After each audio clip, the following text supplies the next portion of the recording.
이 말할 수 없는 하나님의 은사 할 때 이 표현은 여러분 아시는 바와 같이 말을 못한다 그런 의미가 아니고 하나님의 은사가 너무 커서 이루 말로 다 할 수 없다는 의미입니다. Beyond description 하는 것입니다. 필설로 형용할 수 없다. 하나님의 은혜가 너무 크다. 그런 뜻이죠. 하나님의 은사가 어느 정도이기에 이렇게까지 표현했을까요? 먼저 이 말씀의 배경에 대한 설명을 잠깐 드리겠습니다. 오전에 말씀드린 바와 같이 당시 세계에 큰 흉년이 들고 예루살렘 교회도 그로 인해서 어려움을 겪게 되었습니다. 이방인 교회들에서 예루살렘 모교회를 위한 연보를 했는데 사도들은 그 임무를 바울과 바나바에게 맡겼습니다. 사도 바울은 각 지역을 다니면서 교회들로부터 연보를 받았습니다. 이방인 교회 성도들은 풍성한 연보를 했습니다. 사도 바울은 큰 금액의 연보를 관리하면서 하나님 앞에서뿐 아니라 사람들 앞에서도 아주 조심스럽게 행동했습니다. 아주 투명하고 정직하게 관리했다는 말입니다. 그리고 그것을 나중에 예루살렘 교회에 그대로 전달합니다. 고린도후서 9장 1절에서 5절은 사도 바울이 고린도 교회 성도들에게 가난한 성도를 섬기는 연보를 상기시키면서 미리부터 잘 준비해서 억지로 하는 것이 아닌 참 연보가 되도록 안내하고 권면하는 말씀입니다. 그리고 이어지는 내용이 바로 우리가 좀 전에 교독한 오늘의 본문 말씀입니다. 여기서는 참 연보의 유익과 그로 인한 하나님의 은혜를 말씀하고 있습니다. 차례대로 살펴보면서 함께 은혜를 받겠습니다. 연보의 유익과 그로 인한 은혜는 무엇입니까? 첫째, 많이 심는 자는 많이 거두게 됩니다. 6절에 그런 말씀이 나오죠. 이것이 곧 적게 심는 자는 적게 거두고 많이 심는 자는 많이 거둔다 하는 말이로다 그랬습니다. 헌금이나 연보의 원리는 7절에 나오는 것과 같이 각각 그 마음에 정한 대로 하는 것입니다. 인색함으로나 억지로 하지 말라고 하십니다. 인색함으로 하는 것은 받은 은혜는 많은데 거기에 비해서 너무 적게 드리는 것이고, 억지로 하는 것이란 마음에 감사가 없고 감동도 없는데 그저 체면치레로 하는 것이죠. 하나님은 인색함으로나 억지가 아니라 즐거운 마음으로 내는 자를 사랑하신다고 말씀합니다. 그러면서 하나님은 어떤 분이신가를 8절에 말씀합니다. 하나님은 능히 모든 은혜를 우리에게 넘치게 하시는 분이라고 말합니다.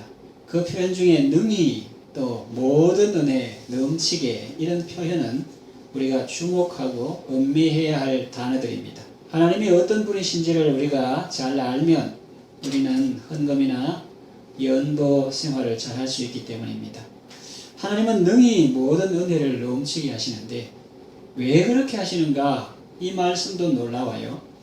이는 너희로 모든 일에 항상 모든 것이 넉넉하여 모든 착한 일을 넘치게 하게 하려 하심이라 했습니다.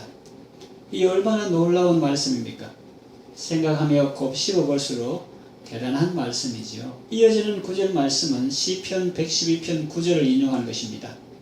그가 재물을 흩어 빈궁한 자들에게 주었으니 그의 의가 영구히 있고 그의 뿔이 영광 중에 들리리로다 했습니다. 시편 112편은 참 좋은 말씀이니 시간 내서 전장을 꼭 읽어보시기를 바랍니다. 시편 41편 1절에서 2절에도 비슷한 내용의 말씀이 나옵니다. 가난한 자를 보살피는 자에게 복이 있으며 재앙의 날에 여호와께서 그를 건지시리로다 했습니다. 여호와께서 그를 지키사 살게 하시리니 그가 이 세상에서 복을 받을 것이라 그랬습니다. 그렇습니다. 많이 심은 자는 많이 거두게 됩니다. 하나님의 복을 받는 거죠. 둘째로 심는 자에게 씨와 먹을 양식을 주십니다. 10절에 보면 심는 자에게 씨와 먹을 양식을 주시느니가 너희 심을 것을 주사 풍성하게 하시고 너희 의의 열매를 더하게 하신다고 했습니다. 심으면 끝이 아닙니다. 심는 자에게 또 심을 것을 주십니다. 그리고 먹을 양식도 주십니다. 그래서 풍성하게 하시고 의의 열매를 더하게 하십니다. 셋째, 구제를 받는 사람들이 하나님께 감사하게 됩니다. 11절 하반절에 보면 그들이 우리로 말미암아 하나님께 감사하게 하는 것이라 했습니다. 그래서 그 어려움 가운데 있다가 도움을 받을 때 사람들이 하나님이 살아계시는구나, 하나님이 우리를 사랑하시고 하나님이 우리의 기도에 응답해 주시는구나, 사람들이 우리를 기억하고 우리를 위해서 기도하고 있구나. 그런 생각을 하면서 하나님의 사랑과 이웃의 섬김에 대해 감사하는 것입니다. 네 번째, 성도들의 부족한 것을 보충하였습니다. 12절에 보면 이 봉사의 직무가 성도들의 부족한 것을 보충할 뿐 아니라 사람들이 하나님께 드리는 많은 감사로 말미암아 넘쳤느니라 그랬습니다. 흉년을 만나 어려웠던 예루살렘 교회 성도들은 이분들의 즉 마게도냐나 고린도 교회나 이방인 교회들의 구제 연보로 인해서 부족한 것이 채워졌습니다. 뿐만 아니라 사람들이 하나님께 드리는 많은 감사로 말미암아 넘쳤습니다. 물질적으로도 채워졌지만 마음으로도 부자가 되었습니다.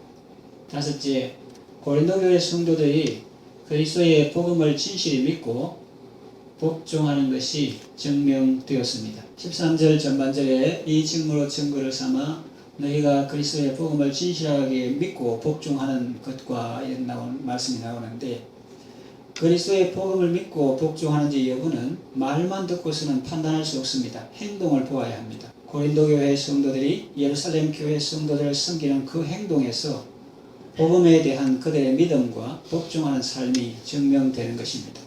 여섯째, 그들과 모든 사람을 섬기는 고린도 교회의 후한 연보로 말미암아 하나님께 영광을 돌립니다. 13절 하반절에 보면은 그들과 모든 사람을 섬기는 이 후한 연보로 말미암아 하나님께 영광을 돌리고 이런 표현이 나오죠.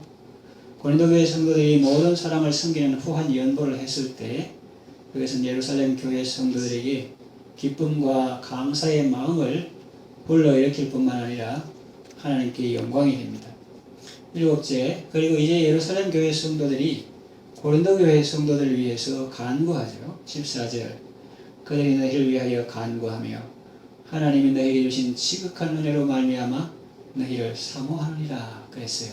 하나님께서 고린도 교회에 주신 지극한 은혜는 뭡니까? 구원의 은혜요. 또 구원에 합당한 삶을 사는 은혜입니다. 특별히 자신들도 어려운 가운데 자원하는 마음으로 예루살렘 교회 성도를 위해 후하게 연보한 은혜입니다. 그 은혜 때문에 예루살렘 교회 성도들은 고린도 교회 성도들을 사모하며 그들을 위하여 간구하는 것입니다. 이런 일련의 연쇄적인 반응이 고린도 교회 성도들의 구제 연보를 통해서 일어납니다. 참 연보는 이렇게 많은 유익을 줍니다. 먼저 사람들의 부족한 것을 채워줍니다. 또 신앙의 진실함이 증명됩니다. 또 예루살렘 교회 성도들이 고린도 교회나 이방인 교회 성도들을 위해서 그분들을 너무 보고 싶어하고 감사하고 기도하고 사모합니다. 또 많이 심는 자는 많이 거두게 되고 하나님의 복을 받습니다. 구제를 받는 사람들은 또 하나님께 감사하게 되죠. 이 모든 일을 통해서 하나님의 영광을 받으십니다. 그래서 예수님의 사랑으로 나눔과 섬김을 잘 실천하셔서 말할 수 없는 그의 은사를 여러분의 삶 속에서 실제로 체험하시기를 바랍니다.